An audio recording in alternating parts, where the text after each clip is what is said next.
Здравейте хора, това е моят влог от Гърция. За уикенда сме тук на почивка в Цанки. Няма се да ви хареса. Трябваше да пусна влога, когато дойдехме, но реших сега да го пусна. Сега так му влизаме в ресторанта. Ще ви снимам какво ще ям. Да. Хора, пристигнахме в заведението, малко може би е шумно. Ще се включа, когато ми пристигне яденето. Пристигна моята храна, време да ви я покажа. Някакви много добре изглеждащи калмари.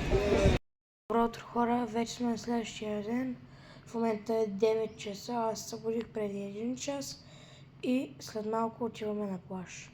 Вече сме на плажа, сега се намазах и след малко влизаме във водата. Добре хора, преди малко се изкъпах и обляках и сега тък ми излезнахме. В момента се разхождаме в Стария град. И след малко ще отиваме към ресторанта. Тук ще пристигнем в заведението и след малко ще поръчваме и ще видим какво ще хапваме. Хора, пристигна моето ядене, време да ви го покажа. Отново ще ям калмарен, но просто като видях как изглеждат и нямаше как да не си поръчам. Хора, в момента е 10 без 10, аз се събудих в 8 часа. И след малко ще отиваме на плажа. Да.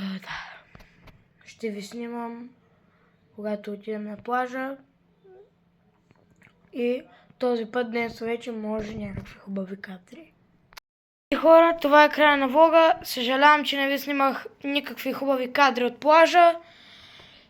Тък му се прибрахме. Сега трябва да оправим багажа и да ви припомня, се абонирате за канала, да лайкнете видеото и ще се видим, когато се видим. Чао!